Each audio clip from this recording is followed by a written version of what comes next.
Funding for Frontline is provided by this station and other public television stations nationwide, and by the Corporation for Public Broadcasting. Tonight on Frontline, Israel. 20 years ago, the Six-Day War was supposed to guarantee freedom for the Jews. What has happened to that promise? On the seventh day of the Six-Day War, we became a different country. The founding fathers of Zionism dreamed of a Jewish state on Jewish land.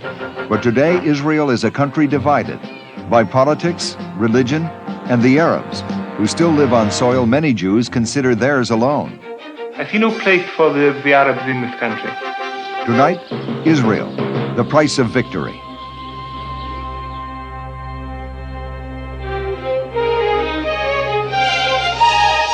From the network of public television stations, a presentation of KCTS Seattle, WNET New York, WPBT Miami, WTVS Detroit, and WGBH Boston.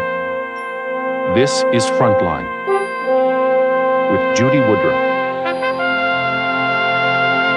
Good evening. It was one of the most stunning military victories ever. The tiny country of Israel, surrounded by enemy nations, had struck preemptively.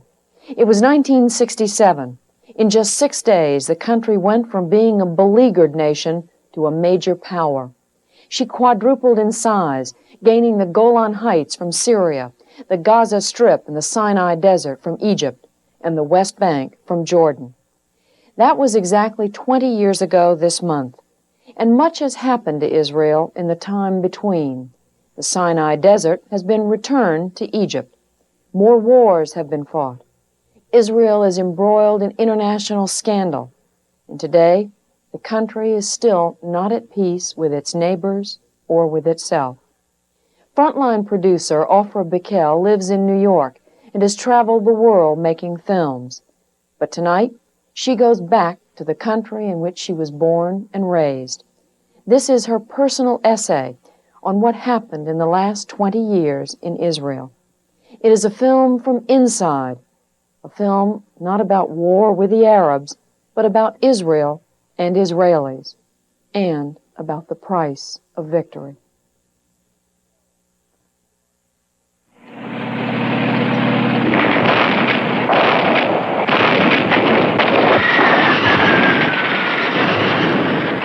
On the first day of the war, the Israelis demolished 70% of the enemy's aircraft.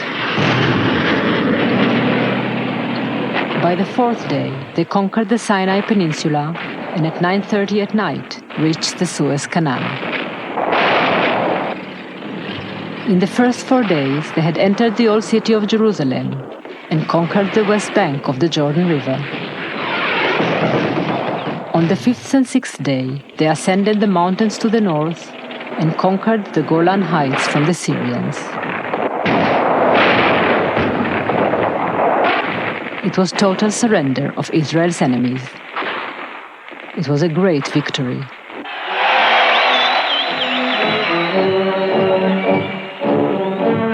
It was the end of what was called the Six-Day War, which broke out between Israel and the Arabs on June the 5th, 1967.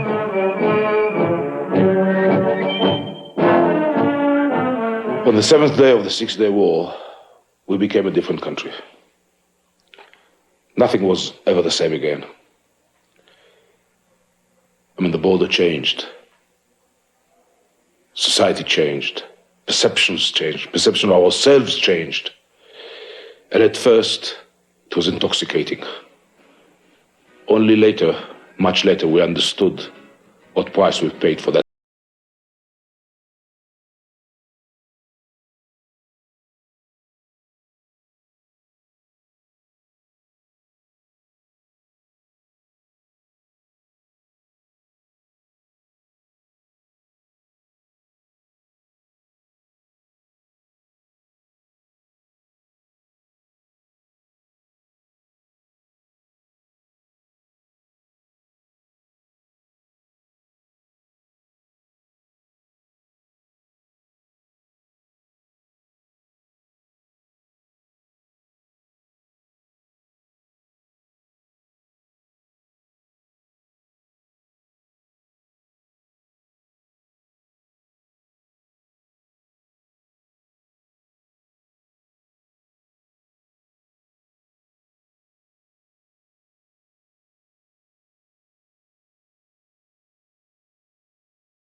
finally reunited with its ancient past. The holy places. Jerusalem.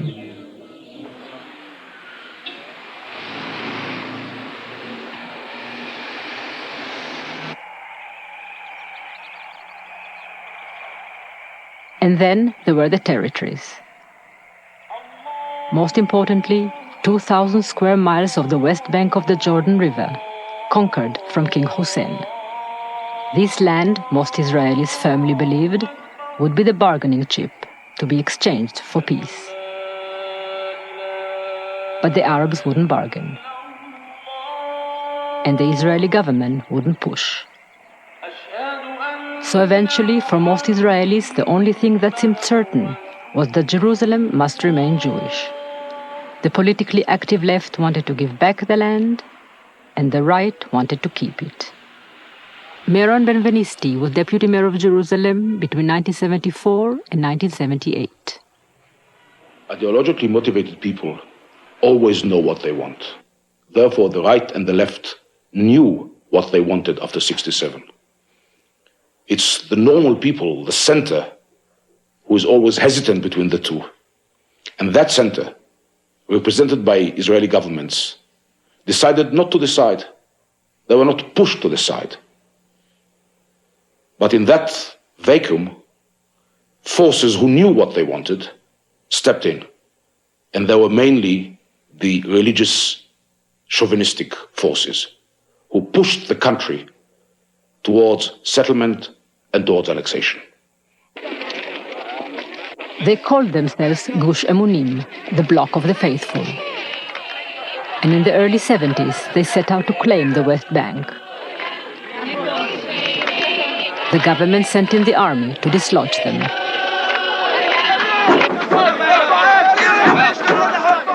Scenes like this were repeated time and time again, as neither side would give up.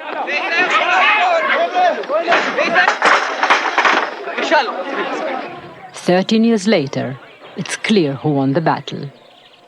The settlement of Ofra was established in 1976.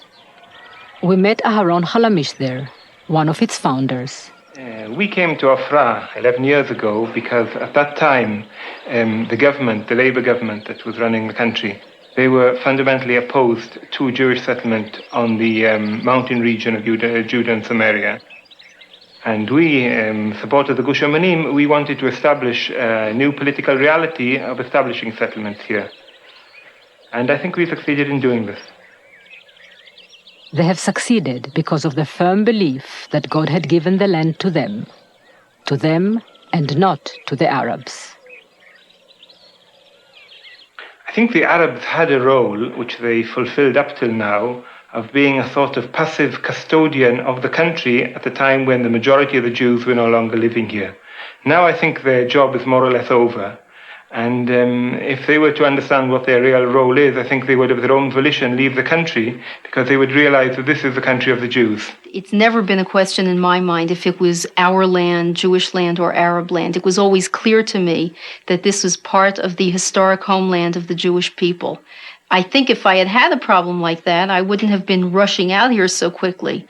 In the minds of those who came here, there were no two ways about it. Seems very improbable, illogical that God, having gone to so much trouble to return his people to their country after 2,000 years, would decide that they're going to now share it with some other people who've come here during this time. The way I see it, this is the Jewish people's country, and this is the land for the Jewish people only. I see no place for the Arabs in this country. But the Arabs were there in the territories, over 1 million of them, officially citizens of Jordan, but controlled and ruled by Israel. A hostile community, resentful not only of their occupation, but of the threat to their land.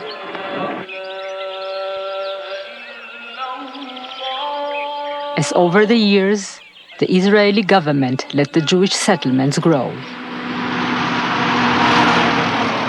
and then became itself an active participant.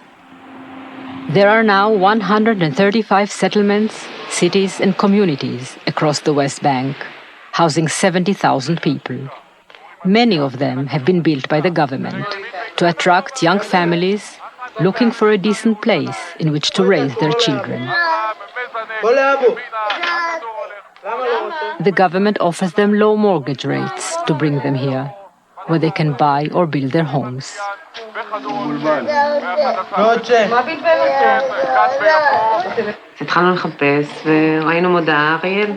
We saw an ad in the paper saying Ariel, so we decided to go and look. And we came here. We liked what we saw, the terms were good, and so we bought it.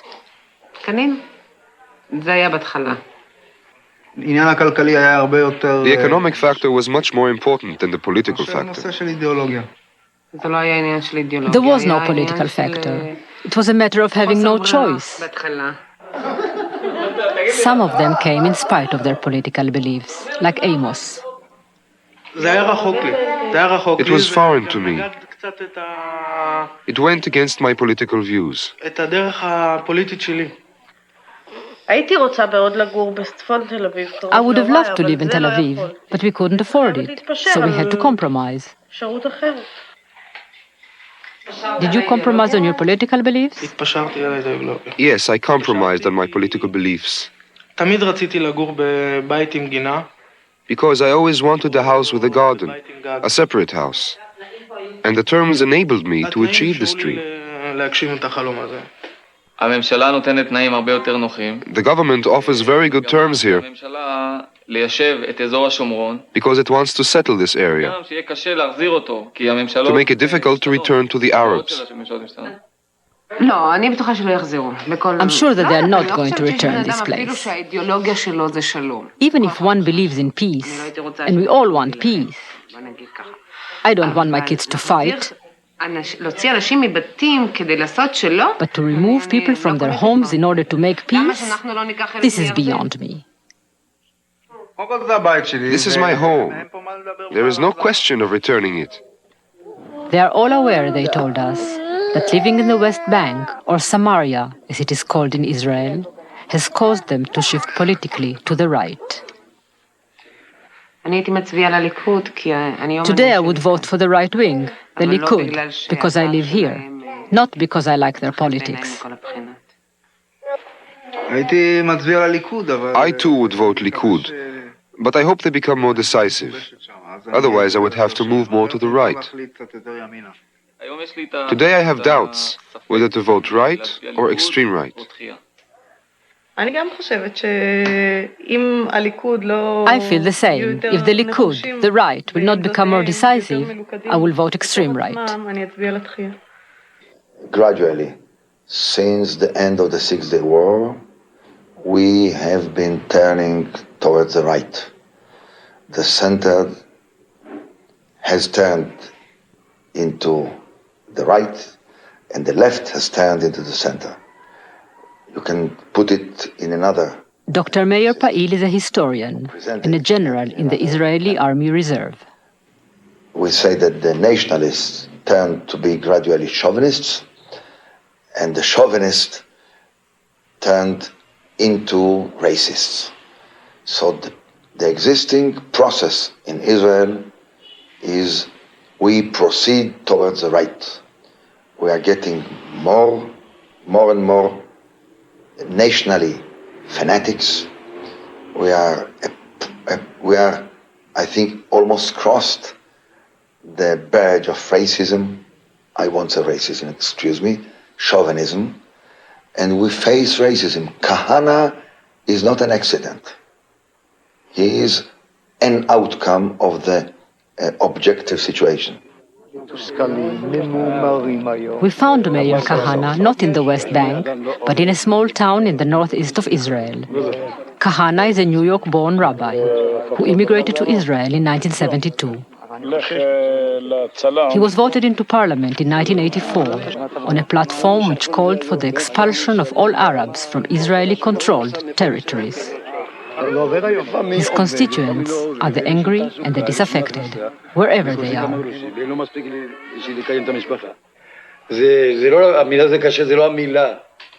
There is no word to describe my life. Hard is not the word for it. For me, it's hard enough. But I have 3 youngsters who want to go to the movies once in a while. And they can't, because I don't have the money to give them. It's very hard. Fima is an Oriental Jew. He was born in an Arab country, Morocco. In the past 30 years, hundreds of thousands of Oriental Jews came to Israel. They now constitute 55% of the country's Jewish population. Here in Bet She'an, almost everyone is an Oriental Jew.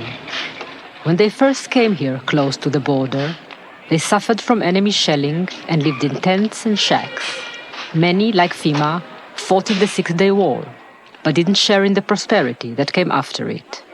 Industry never came to Bet She'an, and its people feel abandoned and left out.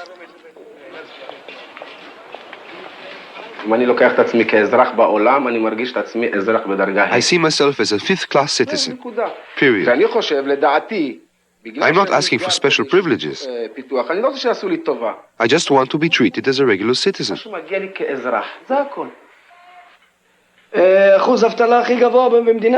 We have the highest unemployment rate in the country. And it's getting worse. They have invested in other places and neglected us. 60% of the people are unemployed and nobody gives a damn. And when there is work, they pay you $180 a month. $130 they pay women. $1.20 an hour. 2 people with experience. 70 families left this town last month. Nobody gives a damn. Let them go. Instead of opening up plants for us, they let the people leave.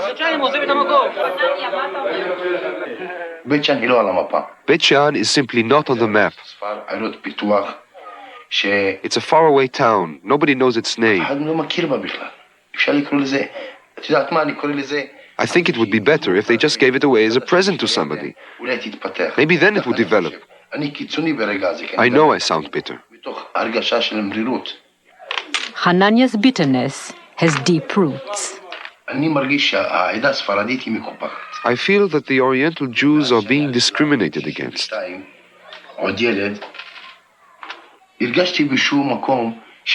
I've always felt that way, since I came to Israel as a child. I've always felt that the Oriental Jews were inferior, especially the Moroccan Jews. The Western Jews feel that they are one nation and that we are another nation. That is the way we see it in Bet She'an. When we came here in 1962 from the Arab countries, you didn't hear of any VIP, member of parliament or prime minister come to greet us at the airport. They simply dumped us here in the middle of the night. Today you have a Russian coming from the Soviet Union, like Sharansky.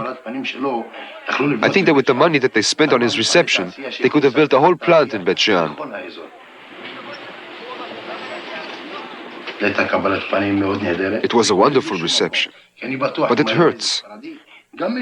Because I am sure that if an Oriental Jew were to come, just as intelligent as Sharansky, they wouldn't have received him like that.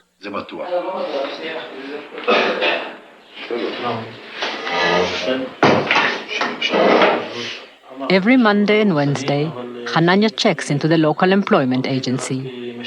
The few jobs that exist are low paid, yet they require a knowledge of English and 12 years of schooling, which Hananiah doesn't have.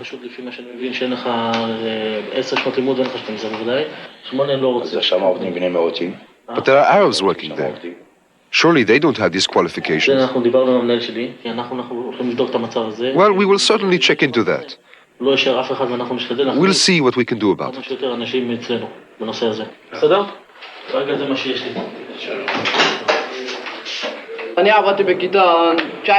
I have worked in a factory for 19 years. Then I was fired and they hired an Arab in my place. I think that all these years that I've been unemployed is because of the Arabs. They conquered this country without a war because they work and we are unemployed. They don't come to work for the money. They do it in order to break the Jewish people. It's for their flag, for the PLO. It's to these sentiments that Kahana appeals when he addresses his audience. He tells them of other unemployed people he has met and about the Arabs who had replaced them. פיטרו את שניהם ובמקומם הביאו ערבים. רבותיי, אלה הם מעשים בכל מקום, בכל עיר. Then he talks about coexistence. דו-קיום. Coexistence? דו-קיום. אין דו-קיום. There is no coexistence. It's either them or us. They have 22 countries. Terrific. Let them coexist there. דו-קיום ביניהם. But this is our country. This is the Jewish country. And that's it. They like it? Fine. And they don't like it? Fine. They get out. Where? Who cares? They can go to Disneyland. Just not here. A good Arab is one that is 20 feet underground. I don't trust the Arabs. If I were allowed to slaughter them, I would slaughter them. So why not give them back the territories, I ask? Let them create their own state and they won't bother you. No, I'm not ready to return these territories. But I think that we should get the Arabs out of these territories. What shall we do with the Arabs? Let them go. They have enough places to go to.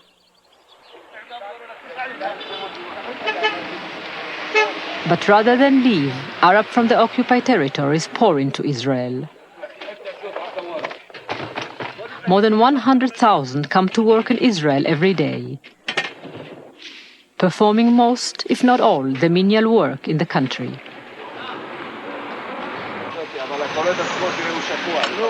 This is not what the founding fathers of Zionism expected when they dreamt about Jewish work by Jewish hands in a Jewish land.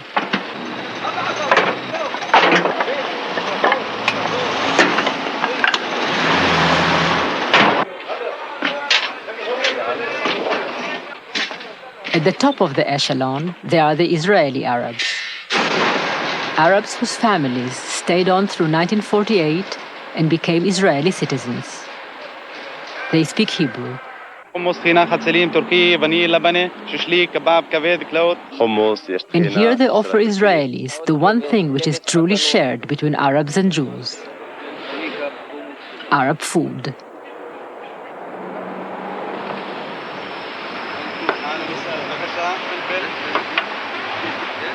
What else do they share?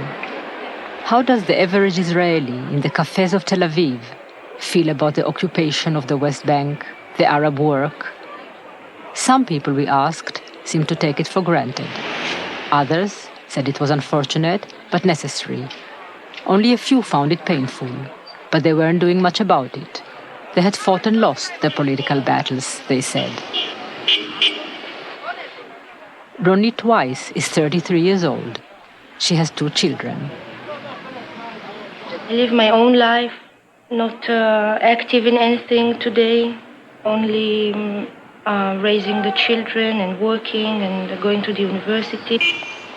We call it in Hebrew, play a small head. It's not trying to change anything, although you criticize what you see around you. It's keeping your low profile and not to get involved. This is the thing.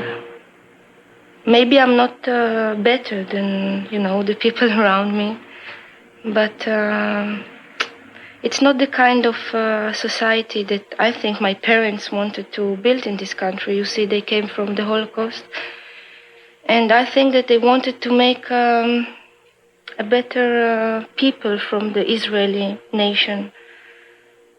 But, for example, what I dislike most of all is us being rulers in this country and having second-class citizens which are like the shadows in the background of our life, I mean the Arabs. And I'm raising children in this country, and I see that they don't know that once Jews used to clean the streets and wash the dishes in restaurants. I mean, it's a kind of world that I don't like to be part of it. And sometimes I feel like emotionally I immigrated from this country. Rabbi Weinberg. הברירה העומדת לאדם חושב בארץ ישראל. A thinking man in Israel has two options. או לרדת. Either to leave this country, to immigrate, או הברירה השנייה היא or to go back to religion, לחזור אל המסורת, back to the Torah, ולבנות to rebuild himself and the nation according to the Torah. כנשר נעוריו. Israel is a secular, non-religious state. And that, says Rabbi Weinberg, is the cause of the country's crisis. It's not the occupation of political tensions. It's living a life with no firm Jewish foundation. It is a theory which is hotly debated in Israel. But unquestionably, the number of the religious fundamentalists and their influence has grown tremendously since the Six-Day War. The conquest of the holy places sparked a religious awakening throughout the country. Young people turning to Orthodox religion became a commonplace phenomenon, and this brought with it deep divisions and new tensions between the non-religious and the very religious.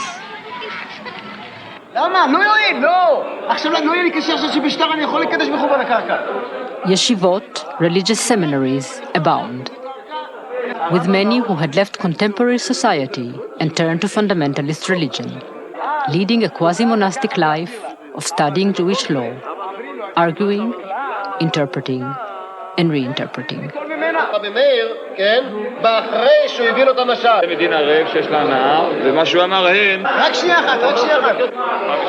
Yigal Miller is 34 years old. He used to be a social worker.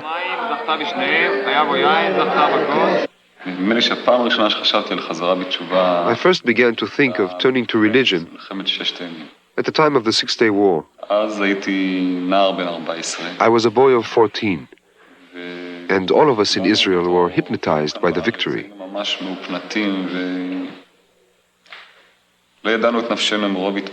We were beside ourselves with joy. But as for me, I couldn't see what right I had as a Jewish boy to live here in Israel, and do I have more of a right than any Arab boy who lives here? Any claim that I examined could have been put forward by an Arab.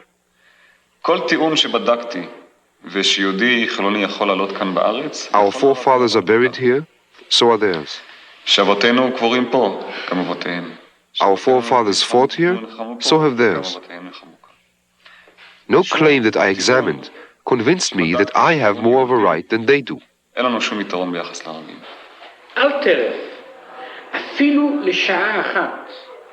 In his anguish, Yigal Miller turned to God. He is not alone. There are hundreds, some say thousands of young people, lawyers and engineers, filmmakers and fighter pilots who have left their work and their homes to look for guidance here, where the word of God is the answer. Now I look at every moment of my life through the eyes of the Jewish law, the halakha. So this too is a problem of Jewish law. Is an Arab allowed to live here? Am I allowed to sell him land? Those are problems, and we have clear verdicts for them throughout our history of 3,500 years. We know exactly what the answers are. It's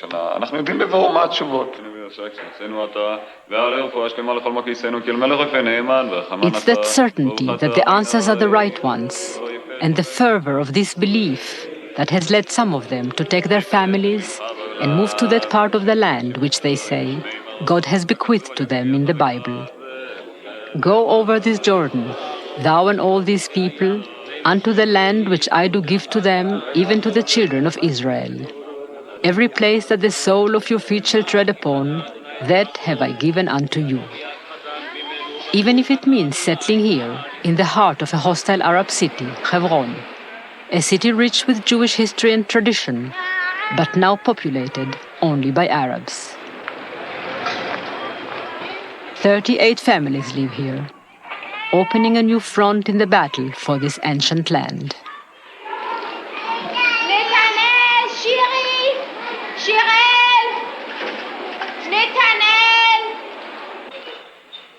Being here is a statement to the Jewish people and to the world, saying that we've come back, and Hebron is part of the land of Israel, and always was and always will be. We feel that we live here not for our own sakes. We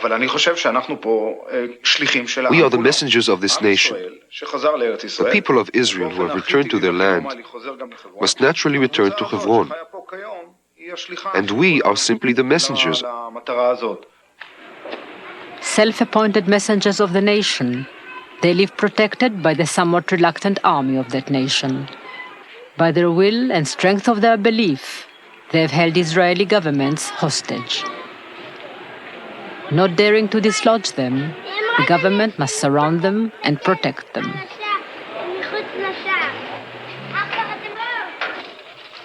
Israeli soldiers constantly patrol the streets and alleys of Arab cities. Almost every Israeli citizen doing his military reserve duty will find himself at one time or another policing hostile Arab streets. For some, it is the only real contact they would ever have with the Arab population.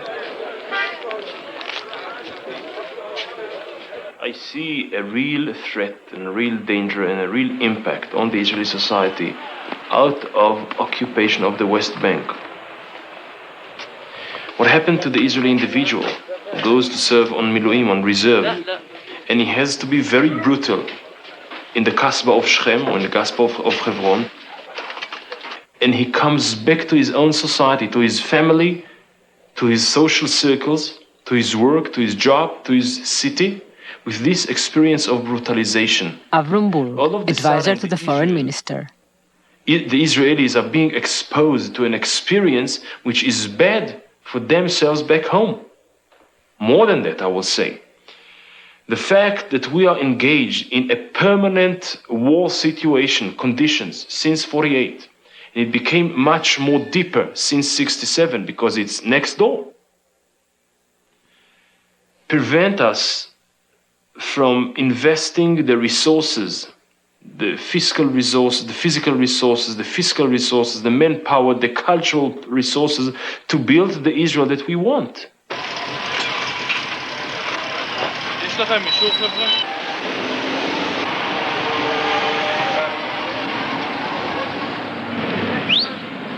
I want to achieve whatever I have to achieve, spiritually, morally, etc.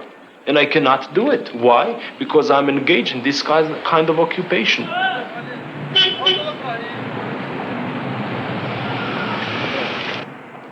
And if I have to decide, and you always have to decide, and it's a very difficult decision, if I want to give back part of myself, part of my land, part of my homeland, in order to restore my people, I will do it, as painful as it will be. But to give back what land? When Israeli leaders talk, as they often do, about negotiating a territorial compromise with King Hussein, which means land for peace, how much land is there to give back? The question of territorial compromise, which is what to return, is not a problem anymore because they know that what they can offer the king, he will never accept. He said it even in 1970, when there were very few settlements. To say it now, when at the same time governments, even labor governments, say that they will not allow the uprooting of any settlement, means that there is nothing to give back, and therefore the whole notion of territorial compromise is dead. But they need the jargon. They need to say, knowing full well that they'll never get to a point when they'll have to draw maps. because they will always stay on the procedural phase and will not go to substance. Therefore, I don't think that it is important. It's only rhetorics. Everybody respects King Hussein extremely, and we do hope to meet him and talk to him. I myself, I'm ready to go to Amman. I'm sure Israel would like to see if King Hussein would like to come to Jerusalem. Peace will come by talks between the two parties. We are prepared to consider any proposal put forward by the Jordanians. Israel wants peace and not war.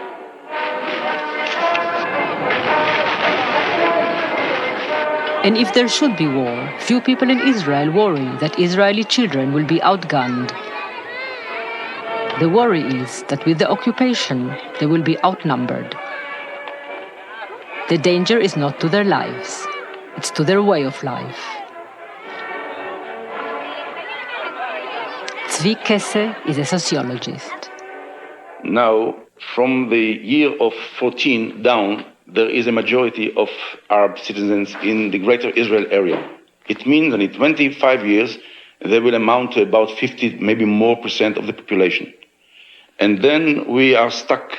Either we are going to be a binational country, it means non-Jewish country, which contradicts the whole Zionist idea, or we are non-democratic states. And for me and many of the Israelis, the democracy is our temple.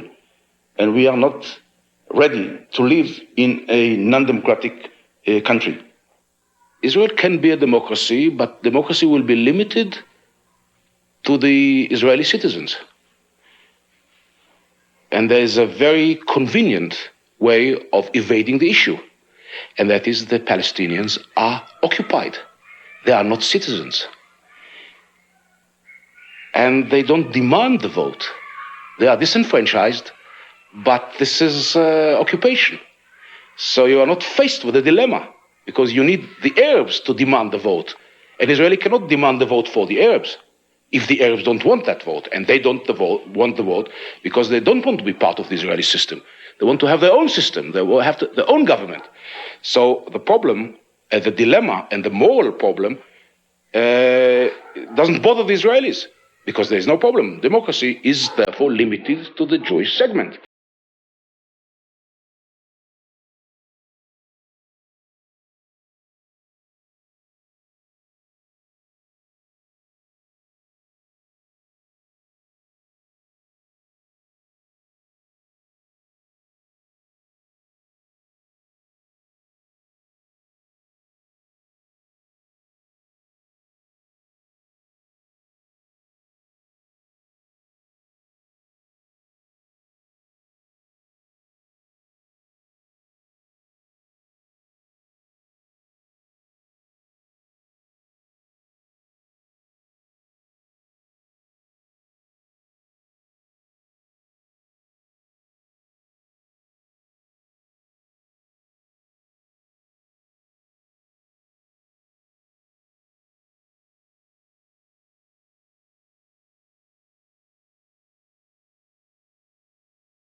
Yeshayahu Leibowitz.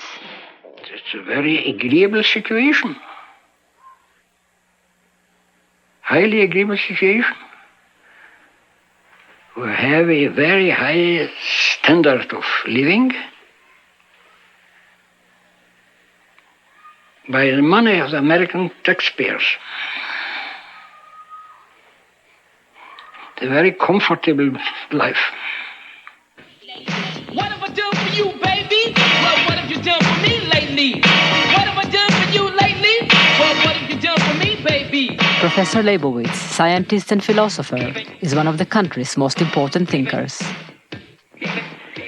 The existence of the Jewish people for 60 or 80 generations in Galut was an heroic situation. We never got from the Goyish world a cent. We supported ourselves.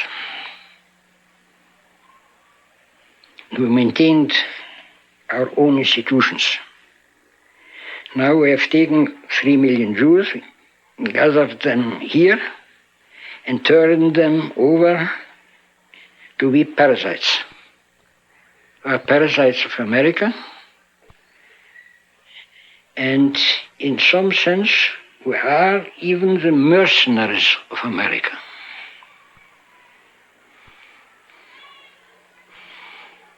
To fight the wars of American interests, or what the ruling persons in America consider to be the American interests. The war in Lebanon was not fought for American interests, and many believe that it wasn't fought for Israeli interests either, that it was a culmination of Israel's feeling since the War of '67 that it was the superpower of the Middle East. Yaakov Guterman lost a son in Lebanon. Raz was 21. He was killed in the first battle of the first day of the war, in June 1982. For every single father in the world who lost his son, I think the grief, the sadness, the pain is the same. But to my grief, to my sorrow, to my pain, I had also an enormous anger. We were convinced that all our wars were without any choice, that we are standing with a back to the sea and we are defending our wives, our children, our homes. This war, and the Prime Minister Menachem Begin, he himself wrote that this was a war with choice. This I will never forgive them. Never, never to my last day of my life. They murdered our sons. The dream of the Israeli free country for the Jews is not just my dream, it's the dream of my grandfathers, it's the dream of my father, it's my private, deep dream. With the Lebanese war, with the murder of my son, and what's going on now in recent years, recent months, recent days, I think that slowly but surely somebody is killing our dream. It was a dream which first turned into reality for Guterman when he came to Israel in 1950, having survived the Holocaust in Europe. He joined a kibbutz, where he became a teacher and raised a family of 2 boys and 2 girls. A life embarked upon with so much hope and optimism.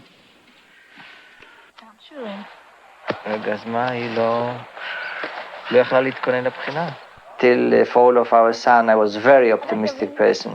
The optimism is escaping from me piece after piece. And when I see every single new settlement in the new territories and intolerance and the hatred to the Arabs, I'm less and less optimistic. And when he looks at his daughter Michal, who is 12, and Ranit, who is 16, he thinks of his eldest son, who would have been 26. חג סוכות אפוף ריחות, מכל עבר ניחוחות, I wanted him to live in a country that was as near as possible to my dreams. Nice, free, democratic country, attractive to the Jewish people. Young people will come from all over the world to live here, to work together with us, to enjoy the life, to go to the sea,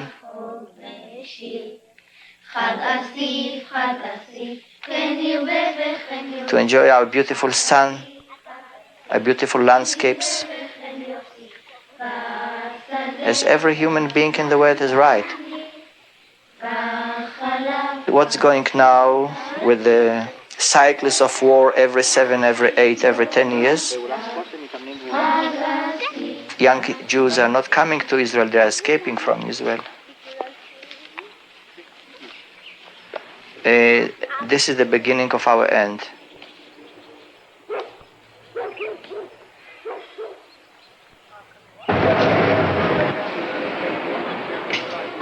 For years, Israelis have paid the price of living a life of no war and no peace.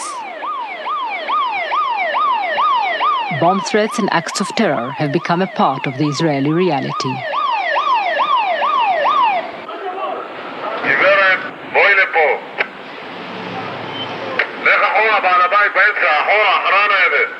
רבותיי, אני עוד פעם חוזר, לכו בבקשה אחרי הניידת כל האנשים שנמצאים מול הרציפים. בבקשה דיסקו, צאו בבקשה מהחנות. עדיין החוקה טובה, זה החוקה, אל תקרא. There has always been Arab terror in the Israeli street. But then, something new happened. Terror was taken into the Arab street.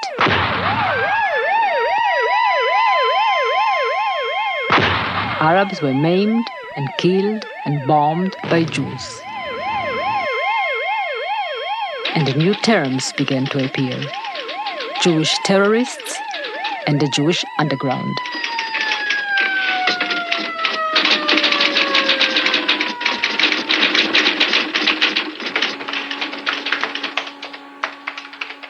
Hagai Segal was part of the Jewish underground. He planted a bomb in the car of the Arab mayor of Ramallah, who lost his leg in the explosion. Segal was sentenced to 3 years in jail. He got out after 2, in May 1986. As I said in the trial, I am at peace with what I've done. A few of our friends said they were sorry. I was not one of them. I feel that the people who we hurt deserved what they got. It was in 1980. The security situation on the roads here was at its worst. Every one of our trips was accompanied by stones thrown at us and hand grenades. And it ended with the murder of 6 men in Hebron. That's when I decided that something had to be done. Some people came to me saying there was a plan for reprisal. Will I join? I said yes. Then we did some intelligence work in the field, and then we planted the bombs. He doesn't see himself as a terrorist. I see myself as someone who is fighting for his home, his children. If that's your definition of a terrorist, then I am one. If not, then I'm not. Were you horrified when you heard about what happened? If you mean by horrified that suddenly my son is in prison, maybe that fact horrified me, but the reason for it, not at all. I thought that was the natural conclusion of the education that he's received since he was born, one can say. Namely that we've always understood that this country belongs entirely to us. And if we can't get it in peaceful ways, we have to get it in other ways. Were you proud of him? I was proud of him, definitely. And there wasn't one single second from the time I heard until this minute that I wasn't proud of him. This mother is not proud. I have a son who is 19. He was in the army, and he's been in jail for the last year and a half for taking part in the murder of an Arab cab driver. It was a time of unrest in the country, and the Jewish cab driver was murdered near Jerusalem by 3 Arab youths. And 2 days later, an Arab cab driver was murdered. And 1 month later, they arrested my son for taking part in the murder of the Arab cab driver. Zehava Fuchs is a nurse. Her husband is a chemist. Nothing in her politics, her background, or the way she brought up her children prepared her for what had happened.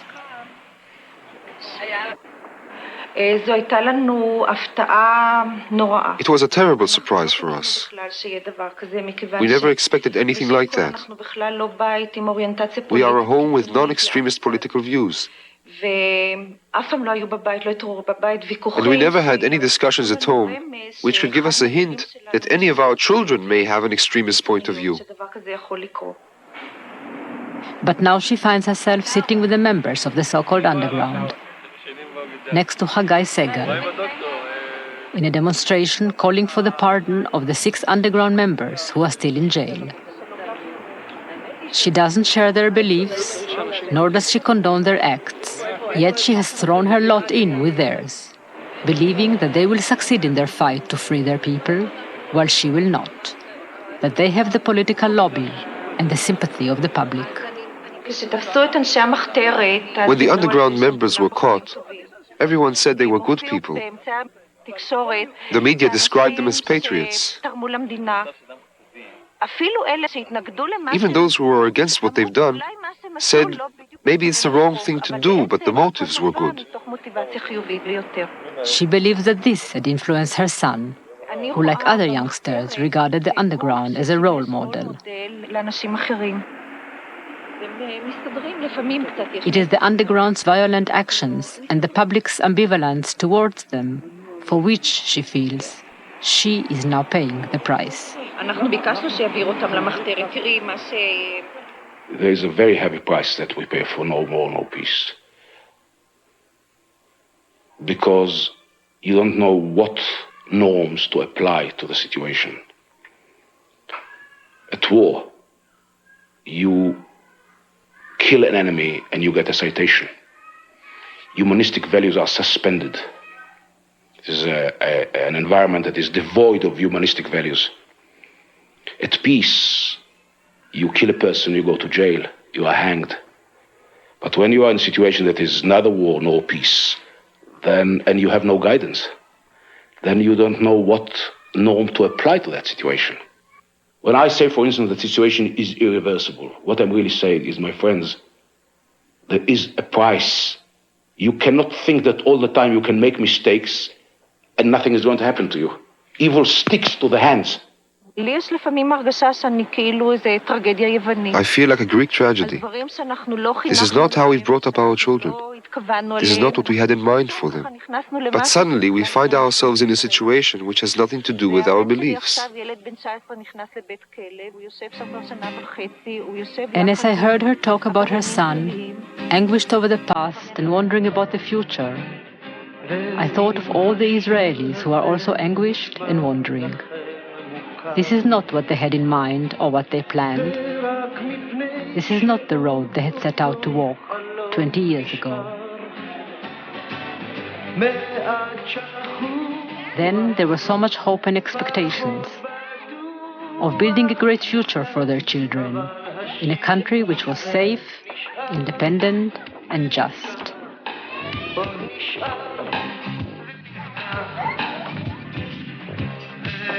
Now they feel that something's gone very wrong, but they don't know what, or how, or where to go from here.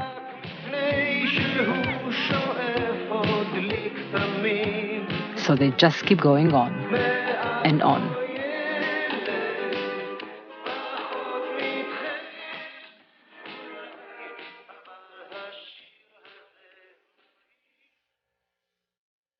I hope you'll join us again for Frontline. I'm Judy Woodruff. Good night. Coming up on Frontline, a girl from Minnesota becomes a star of porn films. She enjoyed the recognition. She enjoyed the money. Colleen Applegate did not like doing sex on film, period. She chose to do it. She could have stopped. A young life ends with a gunshot and questions. Watch Death of a Porn Queen on Frontline.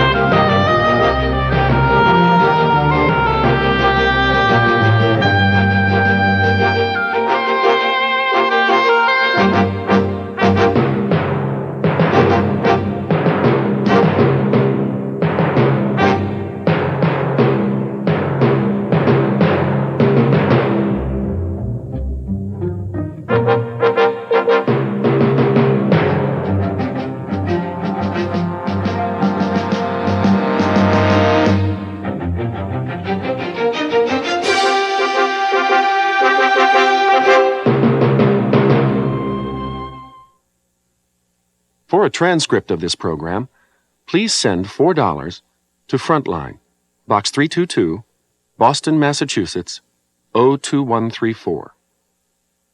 Frontline is produced for the Documentary Consortium by WGBH, Boston, which is solely responsible for its content.